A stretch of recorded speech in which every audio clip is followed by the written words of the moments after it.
Hi. 17 years ago, a friend encouraged me to write about my experiences living with spina bifida. At first, I was thinking, I don't know if I want to put myself out there like that. And then I warmed to the idea. I thought it might be fun and maybe even cathartic. So I did it. And maybe in the back of my mind, I thought maybe I'd publish it, but it was mostly for myself. It was pretty raw. Well, recently I dug that manuscript out and I'm reading it over and editing it and putting new insight into it, and possibly this time around I might look into publishing it, or even maybe blogging it first, putting it on a blog. But right now I'm just having fun going over it and adding some things, adding my thoughts, my new thoughts about it, and it's a great experience. It's turning out to be a great experience. So I'll keep you posted on that. But what I want to talk about today is something I read in my book. My mom wrote the early years. She wrote about the early years because I obviously couldn't remember those. And one of the things that she wrote about was when she found out that I was born with spina bifida, she said, do anything you can to save her, to the doctors. And I thought I'd talk about the implications of that and the responsibilities that go along with a statement like that. And that's for her and for me.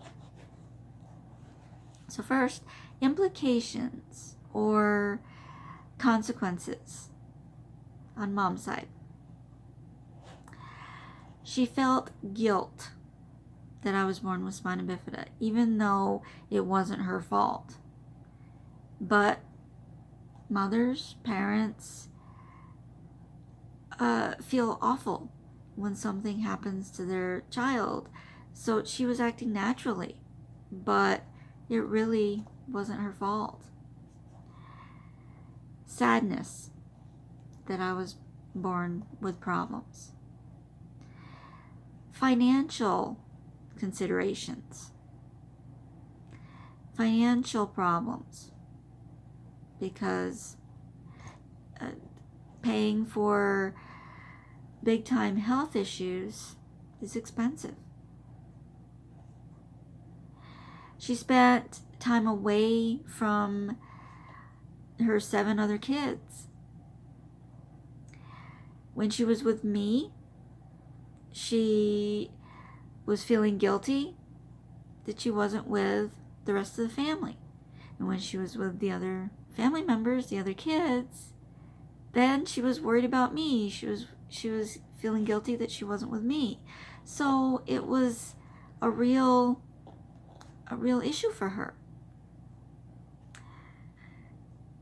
And the endless hours caring for me. There's really no time for herself. Now the implications for me. Lots of pain, lots of surgeries. I had dozens of surgeries. Feeling like I didn't fit in, especially in high school. My limitations and my frustration over them. And discrimination that I've experienced over the years with people that just don't understand and just have a certain picture, a certain idea of what a person should be like, and I'm not in there. I wasn't in their ideal.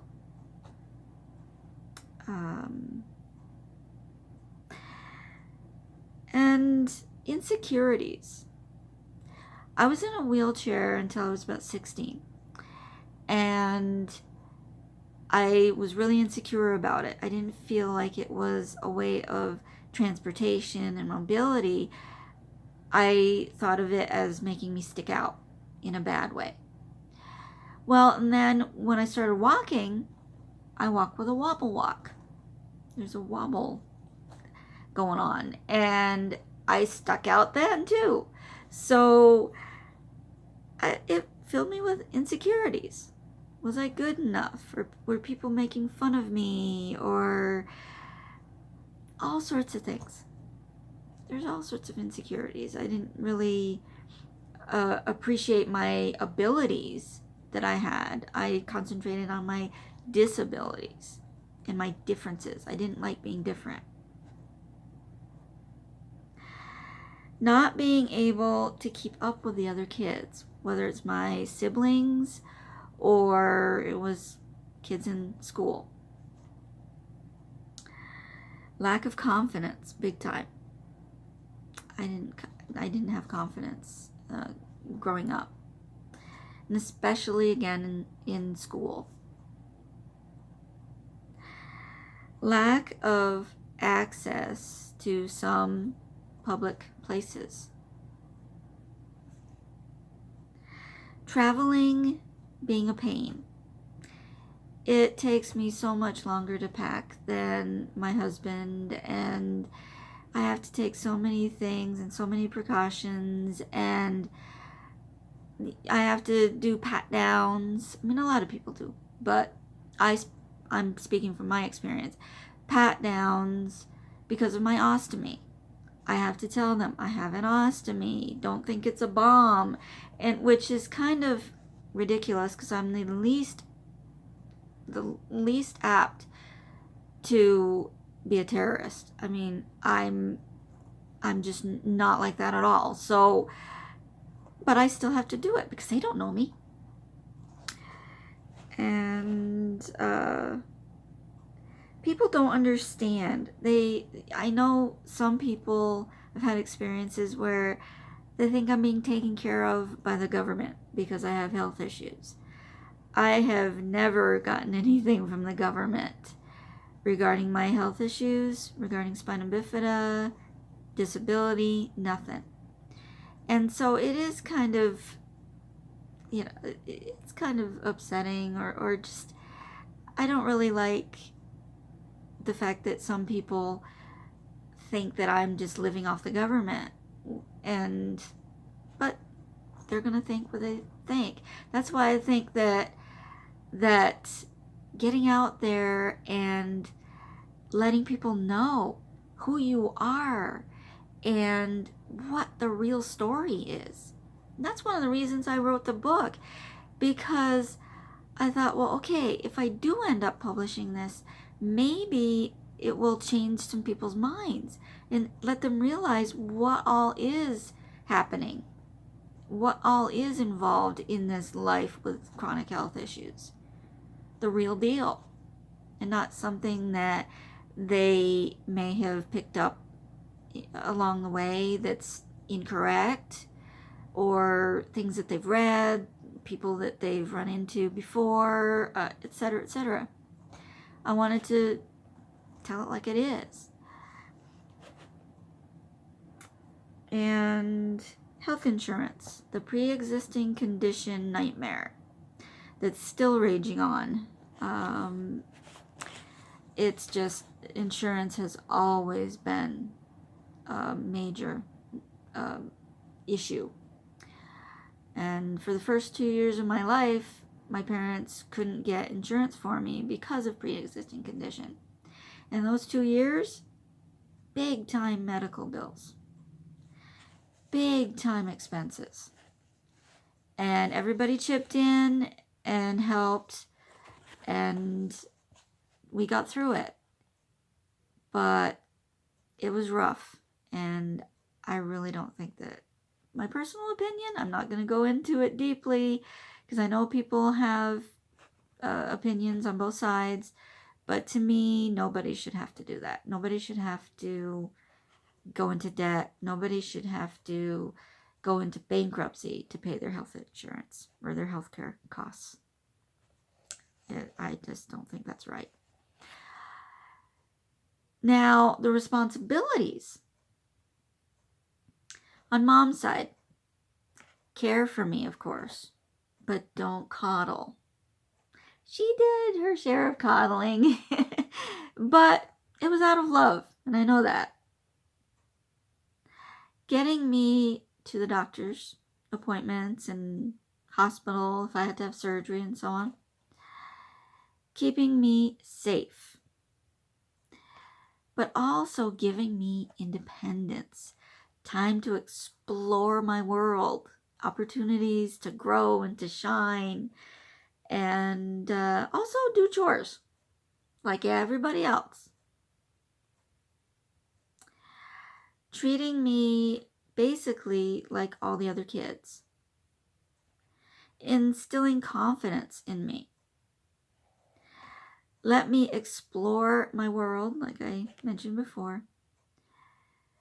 Let me make mistakes.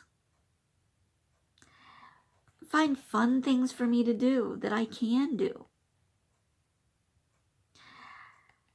Find things that I could do overall, just in the community, and projects I could do, things that didn't take a lot of leg strength, a lot of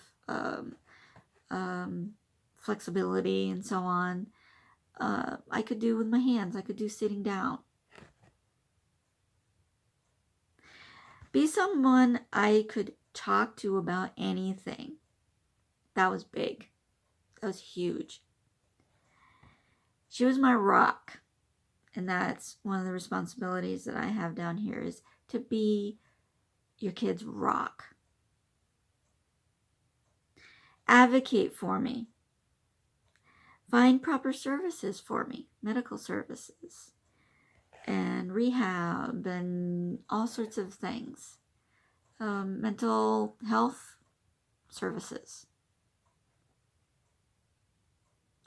Help me find job opportunities. Advocate at school. She did that big time.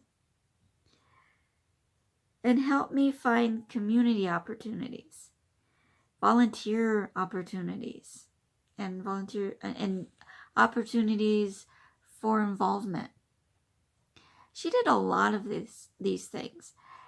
The biggest thing that she did that may not have been the wisest thing was coddling, protecting me too much.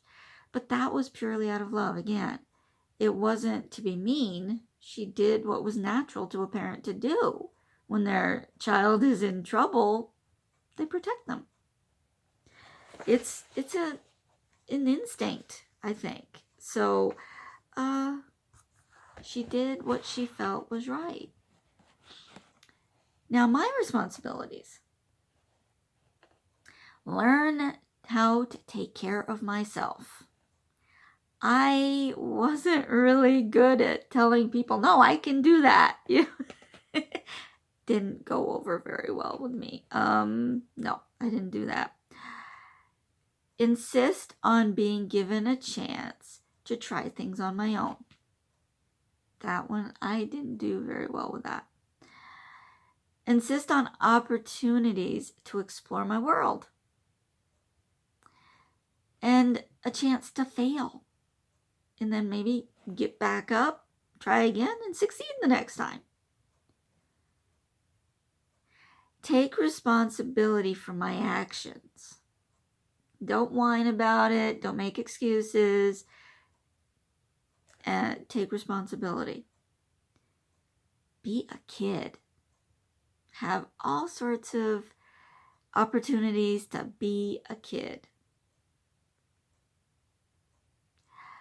Socialize. That's something I really wasn't good at. I stayed to myself a lot. I stayed in my imaginary world. I stayed with my family. I didn't socialize a lot when I was a kid. take chances. That's a biggie. Not unnecessary chances, not dangerous chances, but just try something new that's relatively safe. But then if you do that, then you get a little bit more confidence, a little bit more, and you can try more and more different things. You get that confidence to just explore more, try more things.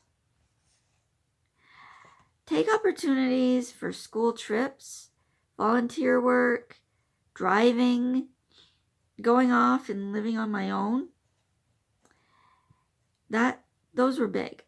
And I didn't do those very much. And it was late by the time I got my driver's license. I was 19. And I didn't go off on my own really until I was in my 20s. Let me see, when was it? Really on my own.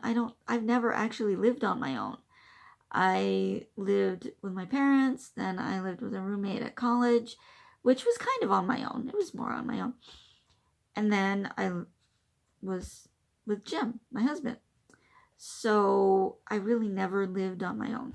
And that's one regret I have. I think that would have really helped me.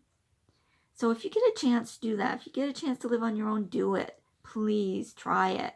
Even if it's just for a week or a month or a short time, 6 months, try it. See what it's like so you can experience it before you get married or before you decide that, oh yeah, I want to live with my parents or live with roommates. Try it on your own if you can. Make my own decisions as I got older. I let people make my own decisions for me many times over the years. And so I think it would be more my responsibility to make those decisions and say, yeah, I can do this. I can handle this situation, whatever it is. And not let other people tell me, oh, well, this is what you should do. Well, let's talk about it. Maybe it's not such a good idea. Be true to myself. Live, grow, change, and thrive. Okay. I was thinking also about what my mom said when I was born. Do anything you can to save her. Did she know that I was needed by someone? Or was it purely out of love for me and feeling guilty and fear about, oh my goodness, she's got all these problems and she's got to spend a lot of time in the hospital. I just want her well. Was it that? What are more of my responsibilities?